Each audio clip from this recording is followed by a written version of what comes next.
Today we delve into one of the most mysterious and unexplained disappearances in history. So make sure to lock your doors and hug your pets as we begin to uncover the secrets and history of the lost colony of Roanoke.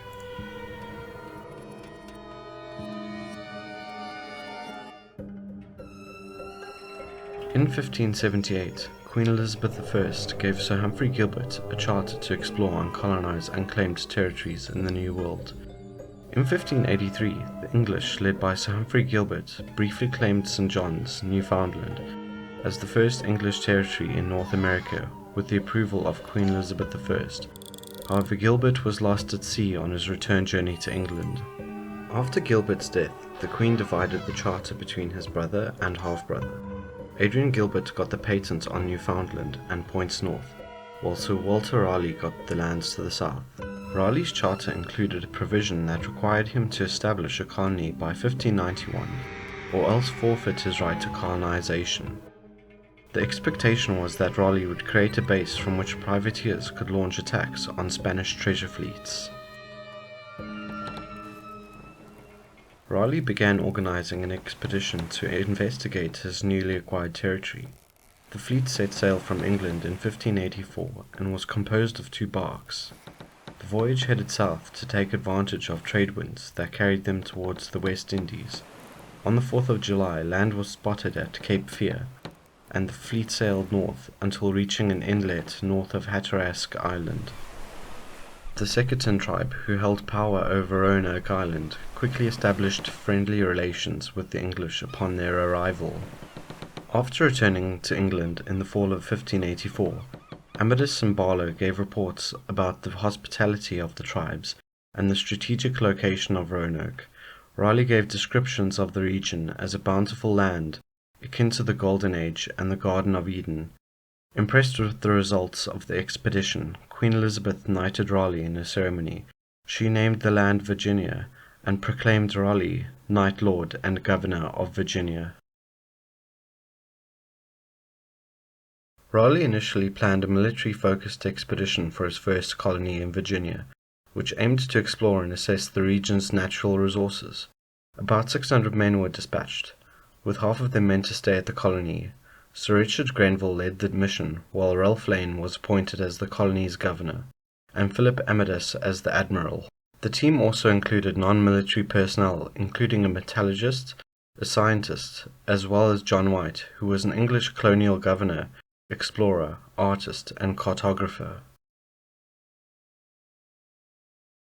Sir Richard Grenville led a fleet of 7 ships to establish the first colony in Virginia.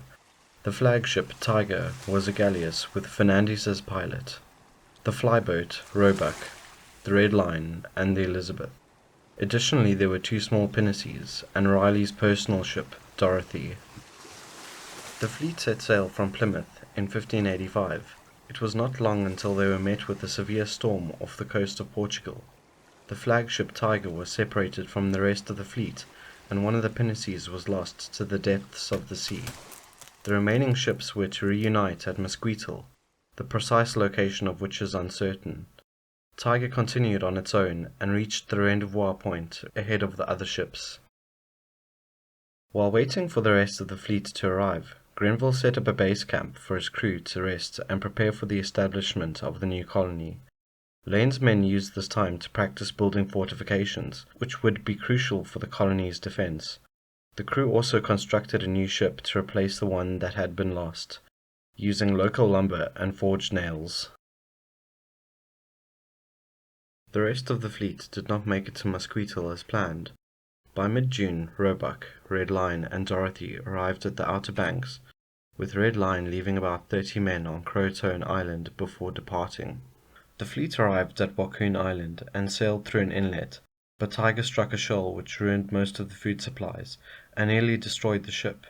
Grenville's fleet had planned to spend the winter with the new colony, with hopes to start using it as a privateering base, although the wreck of Tiger made this impossible, as the remaining supplies were insufficient to support a settlement as large as planned. After the necessary repairs, Tiger joined the rest of the fleet at Port Ferdinando, where they met up with Roebuck and Dorothy. One of the faster ships was dispatched back to England to report the safe arrival of the expedition. The establishment of the colony.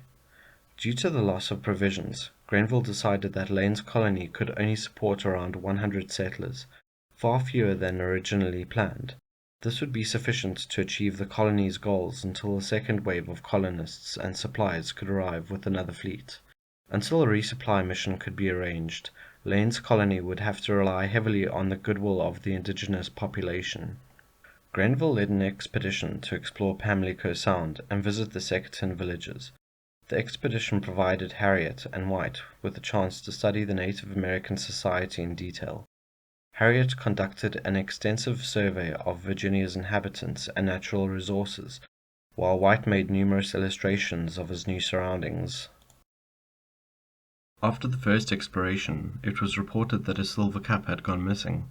Grenville suspected theft and sent a detachment back to Aquasogok to demand the return of the cup, which the villagers had denied having taken.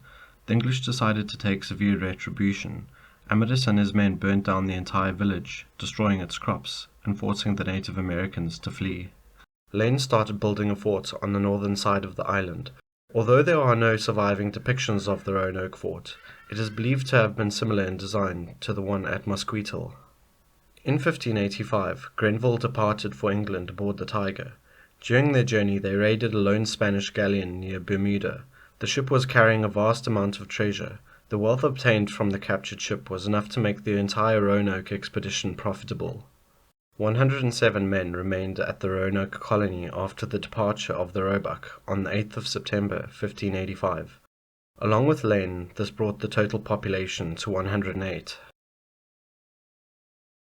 Some of the colonists had joined the expedition with hope of discovering sources of gold, silver, and copper. When they were unable to find any, they became discouraged and believed the whole mission to be pointless. During the fall of 1585, the colonists focused on acquiring corn from nearby villages to supplement their limited supplies.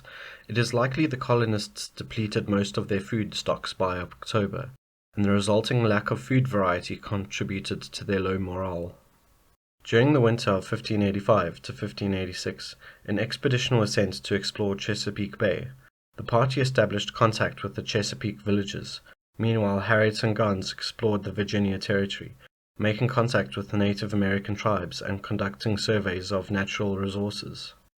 Harriet's data collection during this time was later used to produce White's La Virginia Pass map. Harriet observed a peculiar occurrence during the English colonists' interaction with the native population. Every town they visited was quickly hit with a deadly epidemic. Some of the locals believed that the English had unleashed a supernatural force that caused the outbreak. When Wengina, the leader of the Secretan tribe, fell ill, he sought the help of the English and recovered after they prayed for him. Impressed, he asked the colonists to use their healing power to help other sick communities, unknowingly hastening the spread of the disease. With the villagers sick and the harvest season soon approaching, there were less people able to work the land and forage for food, which was crucial for survival. As spring arrived, tensions between the Secretan and the colony grew as the colony depended heavily on Secretan food. Wingana even changed his name to Pemisipan, which means one who watches, indicating his growing distrust and animosity towards the settlers. He established a new tribal capital on Roanoke Island, keeping a close eye on the colonists. In March, Lane proposed an exploration plan beyond Secretan territory. When Lane arrived, he found representatives from different groups, including Menatonan, the chief of the Roanoke tribe. Lane led 40 men up the Roanoke River in search of valuable metals, only to be met by desolate villages and hostile warriors. Lane returned to the colony after Easter. He and his party were starving. Pemisipan had made plans to abandon Roanoke Island and let the English starve. The resupply fleet had also failed to arrive from England. Lane claimed that Pemisipan was surprised by his return and reconsidered his plans to abandon the colony. He instructed his people to plant crops and build fishing weirs for the settlers. Wanchese, a Native American leader, started to believe that the English posed a threat. As a result, Pemisipan ordered the Secretan to evacuate Roanoke and destroy the fishing weirs. With no means to produce enough food to sustain themselves, and as Lane grew more desperate, he instructed his men to divide into small groups and scavenge for food on the Outer Banks and the mainland. Skiko, a Native American previously captured by Lane, revealed Permissipen's plan to organize a war council to launch a final offensive against the English. Permissipen intended to use copper to convince other tribes to join his cause, and his plan was to ambush Lane and other key leaders while they slept at the colony. Based on this information, Lane sent disinformation to the Secretan, indicating that an English fleet had arrived in an attempt to force Permissipen to attack. Permissipen held a meeting with allies at Dassamagipunk on the 31st of May. Lane attacked the warriors stationed at Roanoke on the same evening to prevent them from warning the mainland of the reinforcements. One day later, Lane and his officers visited the council at Dassamagipunk under false pretenses. Once they were permitted to join the council, Lane signaled his men to attack. Permissipen was shot and fled, but was caught and beheaded by Lane's men. His head was displayed outside the colony's fort. In June, the colonists encountered Sir Francis Drake's fleet, which was returning to England. Upon learning of their food shortages and hostilities, Drake offered to leave behind 4 months' worth of supplies and one of his ships, the Francis, although black clouds loomed on the horizon. A hurricane struck the Outer Banks, and the Francis was swept out to sea. Lane convinced his men to evacuate the colony after the storm, and Drake agreed to take them back to England. 3 colonists missed the evacuation and were left behind and never heard from again. The fleet arrived in England in July 1586, and the colonists introduced tobacco, maize, and potatoes to England. Riley's supply ship reached Roanoke a few days after the evacuation of the colony, but found no trace of the colonists and departed. Grenville's relief fleet arrived 2 weeks later, bringing a year's worth of supplies and 400 reinforcements. Despite an extensive search, the colonists were not found. The fleet returned to England, leaving behind a small detachment of 15 men to maintain an English presence and protect Riley's claim to Roanoke Island. Shortly after Grenville's fleet departed, the detachment was attacked by an alliance of mainland tribes. 28 warriors revealed themselves from amongst the trees, and flaming arrows flew through the air, setting fire to the house where the English kept their food stores. The remaining 13 survivors fled and were never seen again.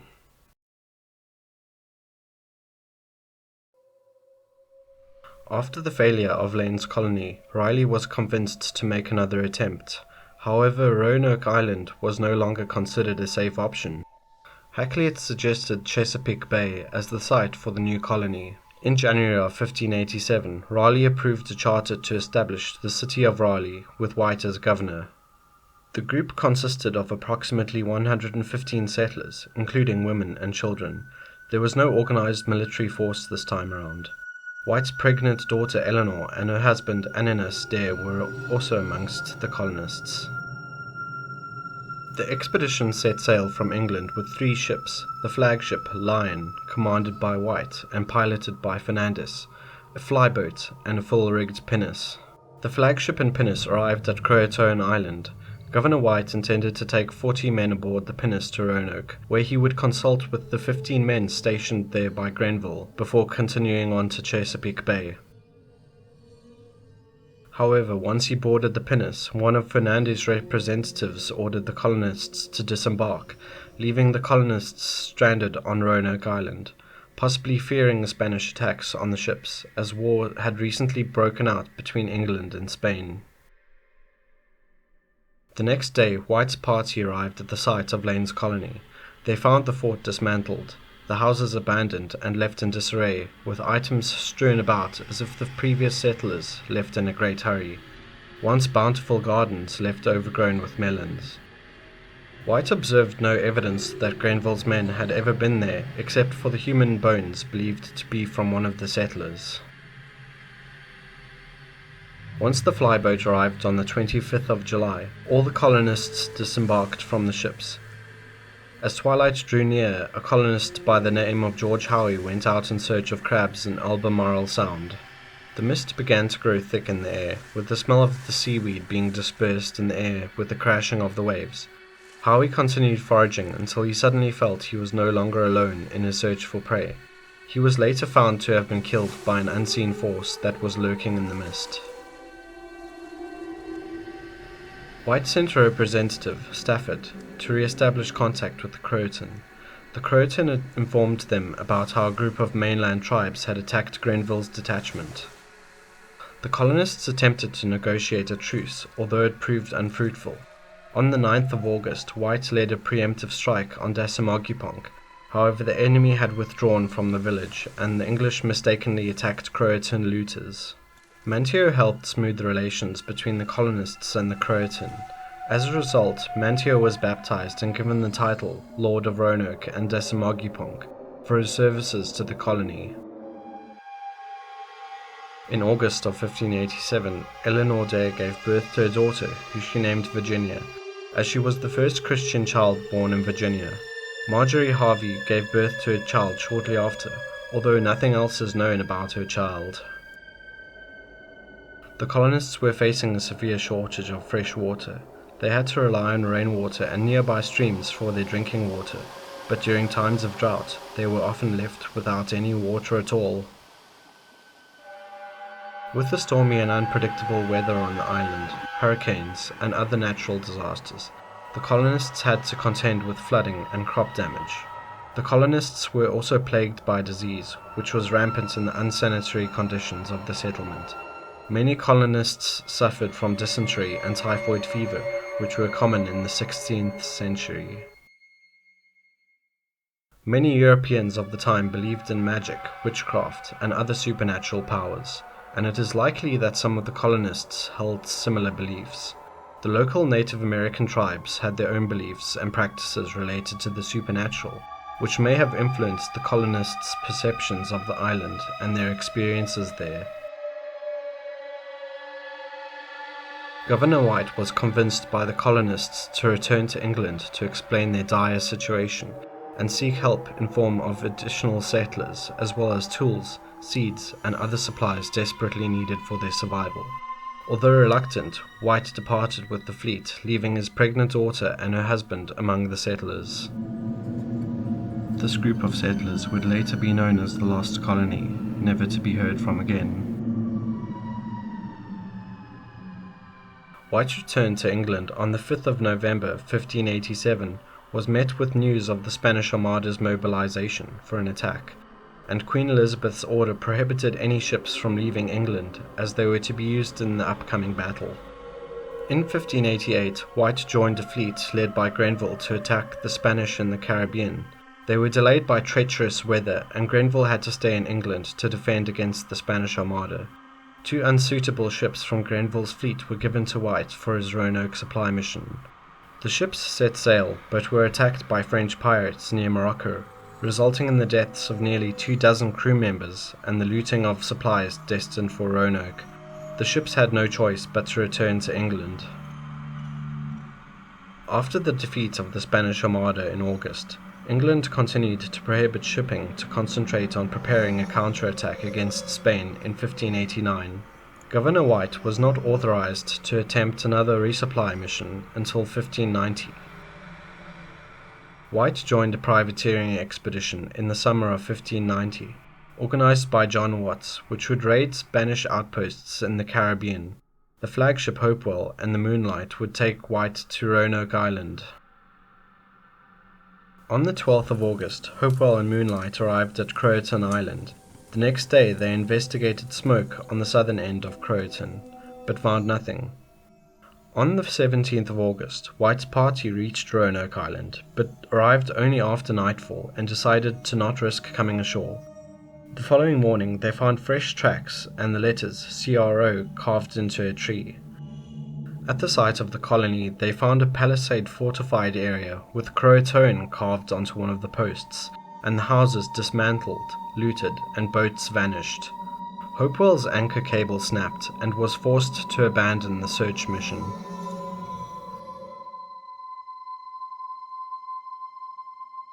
In 1590, John White, governor of the Roanoke colony, led a search for the missing colonists. While he found no trace of them, he did report signs that suggested that they had relocated. This allowed Sir Walter Raleigh to maintain his claim on Virginia, as long as the settlers remained missing. Raleigh later sent a 1602 expedition to the Outer Banks to search for the colonists, but his real motive was to harvest sassafras.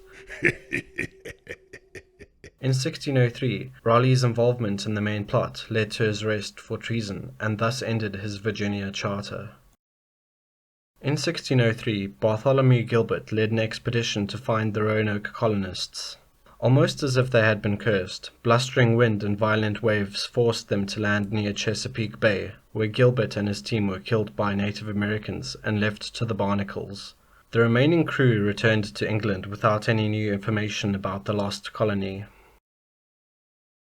In 1607, John Smith was captured by the Powhatan and learned about places with European-style clothing and walled houses.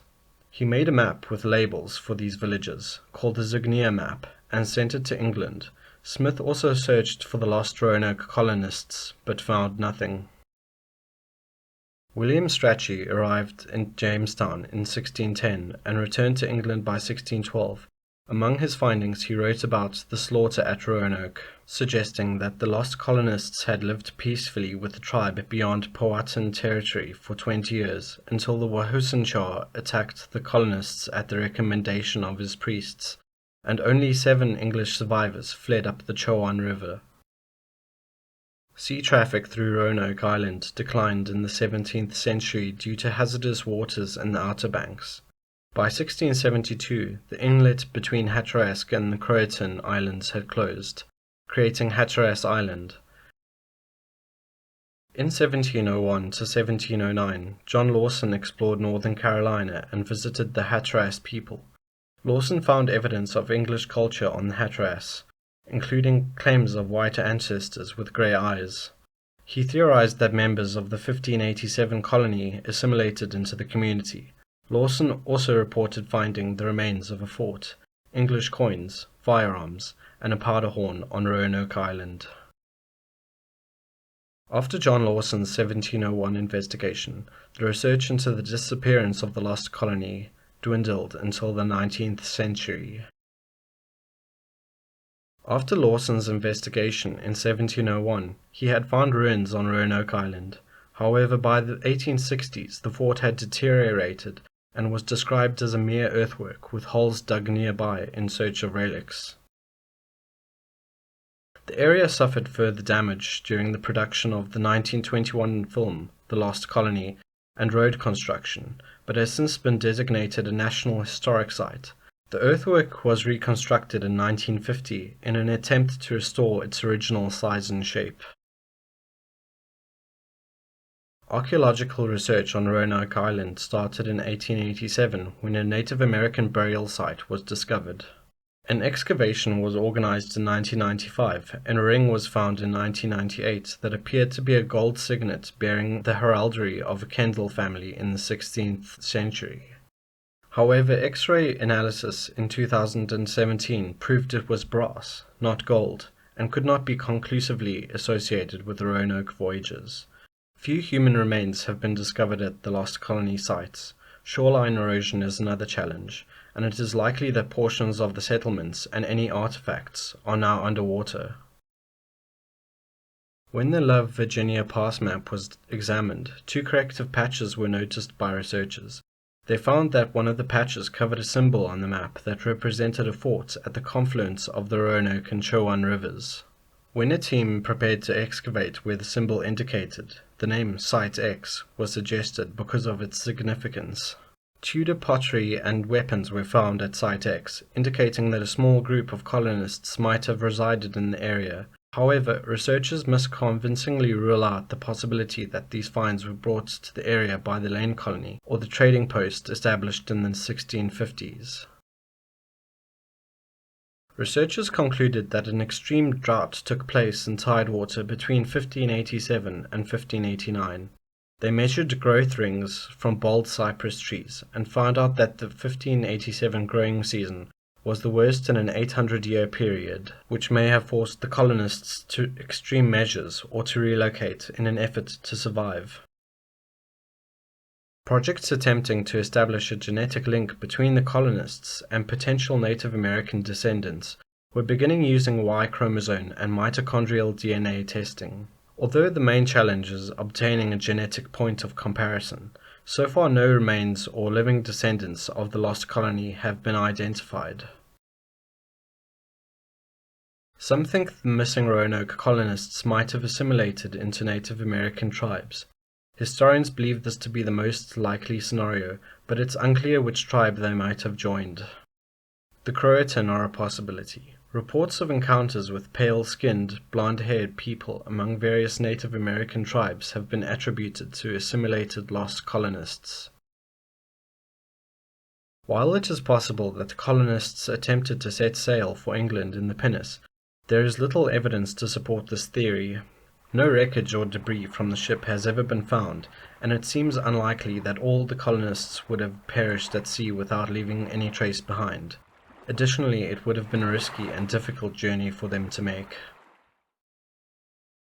It has been suggested that the inscription Kara on the southern live oak tree on Hatteras Island indicated that they had relocated to settle with the Koori on the mainland. However, a 2009 study to determine the tree's age was inconclusive due to damage caused by lightning and decay, making it difficult to establish the age of the inscription even if the tree dates back to the 16th century. Between 1937 and 1941, a collection of inscribed stones was found, appearing to have been written by Eleanor Dare, the mother of Virginia Dare. The stones recounted the colonists' journeys and their tragic fate.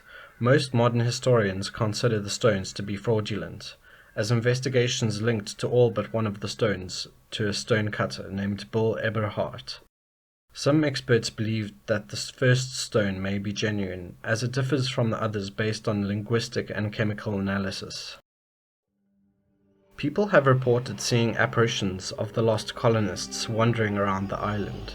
Some have reported seeing shadowy figures dressed in 16th century clothing, while others have seen ghostly American warriors. Unexplained sounds such as footsteps, whispers, and disembodied voices being heard.